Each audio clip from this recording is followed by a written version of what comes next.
I'm heading to get my mammogram. I can't believe it's another year where I actually have to go get one. So this should only take 5 minutes. If what I learned from the first time is that it's super fast.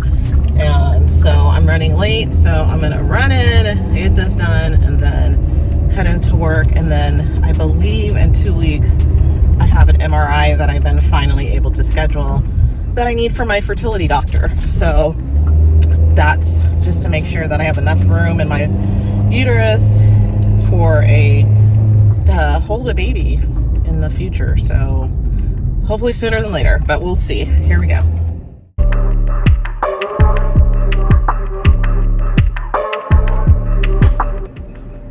Okay, they're asking me to wait for 2 minutes because they want to look at my scans. I guess my order was not for like that my doctor put on wasn't for like an annual mammogram. It was diagnostic, which is the wrong code, I guess, but they have to look at my scans before they let me leave. So I got a little bit of a weird, I don't know if I was scared, but I was just kind of like about to come out from changing after getting my mammogram, and then the technician comes back to my door and she goes, oh, I'm so sorry, but we're gonna need you to wait a minute. We have to review your screens. And I said, uh-oh.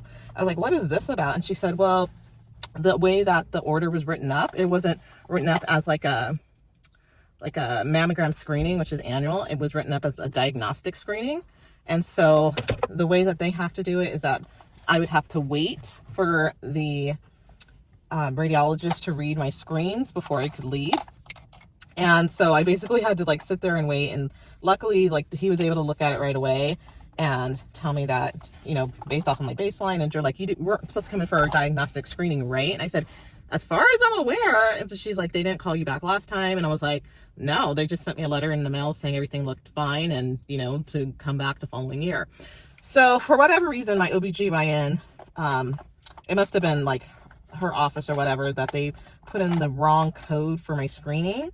So they thought I was coming in to get something checked out and diagnosed. And so that she ended up catching that after I walked out. She kept looking at my form, my authorization form, and she was like, whoa, this is different than we normally do. And so we have to follow a certain protocol based off of this coding, which was diagnostic. So anyways, so I sat there. I wasn't worried because I was like, I haven't had any problems with my breast and I haven't had any pain or whatever. So I was just kind of like, not overly concerned with that. So I just kind of sat there, and she was just like, you know, we could just send it in as a screening and we could do that, or we could just have him look at it just in case. And I said, yeah, let's have him just look at it just in case, you know. And then she goes, and once he looks at it, maybe we can like adjust the code or whatever.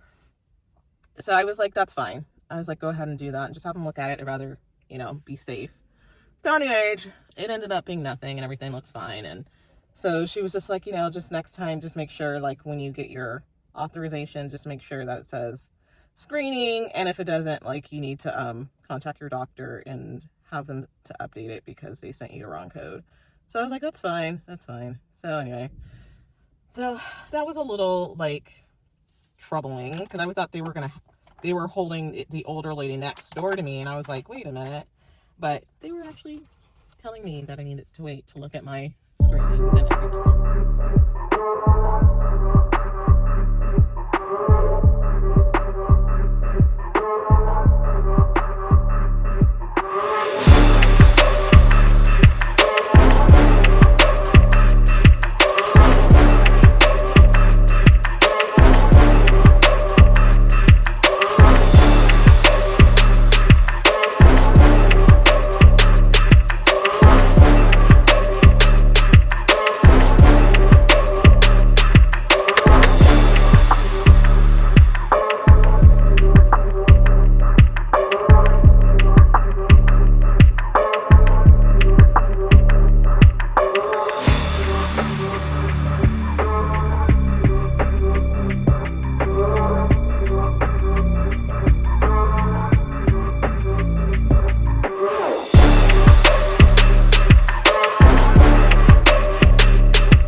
Happy Monday.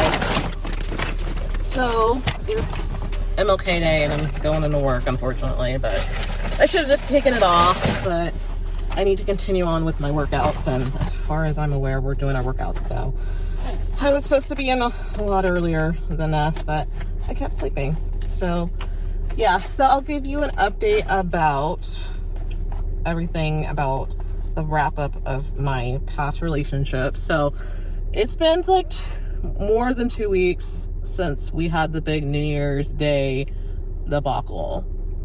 So, you know, basically first he was like, oh, let's take, you know, I need some time, I need a break, blah, blah, blah. And I don't do breaks. I have been through this back and forth stuff a lot. And have been through it before, and I just couldn't name it. I was like, when did I go through this before, when a guy got overwhelmed and he's like, I need, you know, let's take like a 2-week break or whatever. So basically when I left, you know, basically he was just like, I'm going to call you when I'm ready. And I was like, that's not how it works.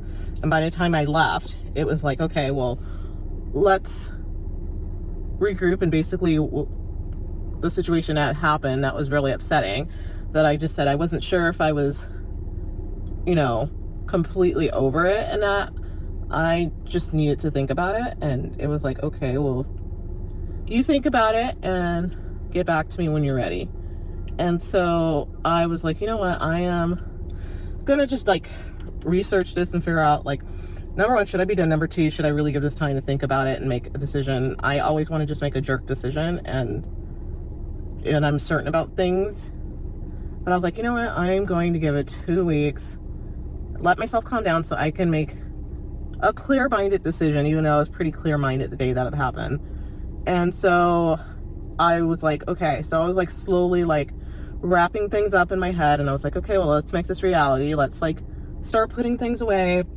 And then I realized, like, oh crap, I still have stuff at his house. Like, I thought I grabbed everything. No, I did not grab everything. So I have some dishes that I want back that I brought over there and that I purchased while I was there. And I was like, oh my God, I don't have those back. I may not keep them. There's one from Europe that I brought over and wanted to use, and I want those back. Yeah, could I buy a new set? Yes, I could totally buy a new set. Do I want to buy a new set? No, I want my original set back. So I was like, you know what, I'm not going to play this like text back and forth game. So, and I don't even want to like interact with him at this point. So I was like, you know what, I'm going to just send him an email and tell him basically like, I just want to officially be like, I'm done so I can move on. And I sent him a list of stuff that I wanted. And I said, this is what I realized that I don't have and I want back. And so we can just wrap this up and we can both move on and all sorts of stuff. So that's what I did last night. And so I'm waiting on him to reply because I know he's off today. So I don't even know, but it's just kind of been like this back and forth, like power trip thing. And, you know, I'm like, it's just, I'm just like throughout all the days and like the weeks that I've been thinking about this, I started thinking about like, why did I allow myself, and I've had like 3 guys that I dated in succession that I allowed to treat me badly from the beginning, even if it wasn't like a major thing for some people, like being late for a date and taking phone calls on our dates, like things like that, that is definitely no. I kind of let slide. And I was just thinking about that this morning when I was like in the shower, and I was like, see, this is payback, because like the 3 guys that I dated back to back, 2 of them I was kind of like mediocre about, but I was like, you know what, I'm gonna give this person a chance because whatever I'm doing isn't like working right now, so I need to do something different and go out with different guys. So even if I wasn't like 100% like attracted to them, I was like, you know what, they're worth getting to know, like not be like think I'm too good for certain things, right? And I'm like, I'm at the point in my life now where I'm like 42 that things are not looking good for me right now, and I thought that I was like in a much better situation, but like looking back on like our time dating, it's just been like this huge emotional roller coaster, and like things that I didn't see that were like controlling, and yeah, I'm like, I definitely have like tendencies regarding control as well, which I didn't recognize, but now I know that. But I realize like I'm dealing from a woman's perspective, and I'm like, if a guy can't see that I'm not at a point in our relationship where I feel safe emotionally to be moving in, and like you're kind of half committing in a way, and you're not willing to like fully like put yourself in.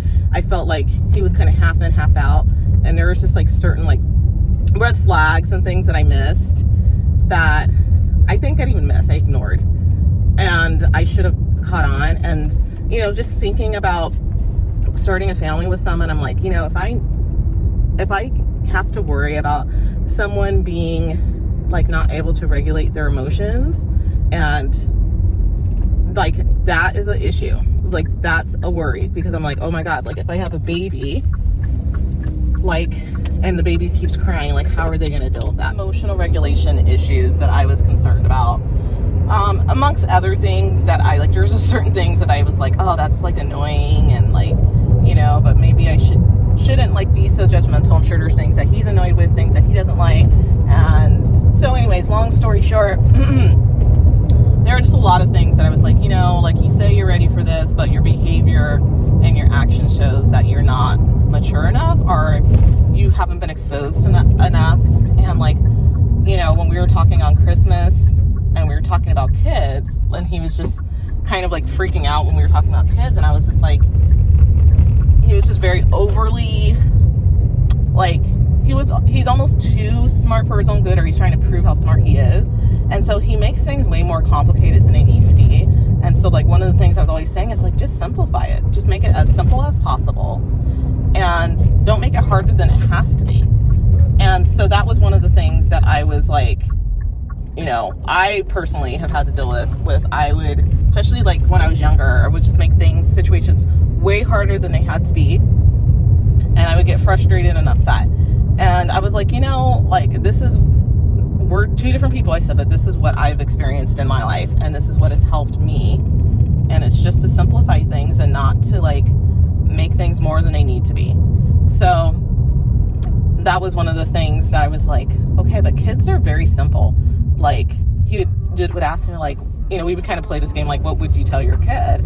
And I was like, okay, like the kid is this old, like what would you say to the kid? And I was like, and I've worked with kids most of my like working career, so I'm like, you know, you just make things simple and age appropriate for them, and that's it. So anyways, I am not even sure what I'm talking about this morning, but I basically just wanted to officially end it so I can move forward and start, you know, going back online and dating again and trying to process again and moving forward. And I don't want to wait. I just want to like just get back into it, because it could take a while before I find anyone that I feel like suitable. But one of the things I'm going to talk to my therapist about is like these past few relationships, or not even relationships, dating situations. Like the only relationship I had was with this last guy, but I'm just like, why do I allow people to treat me poorly? That's going to be like the topic of our counseling session on Tuesday, is why do I allow this? Because in my head I tell myself I'm not going to put up with it, but then I like, you know, I make allowances for people who probably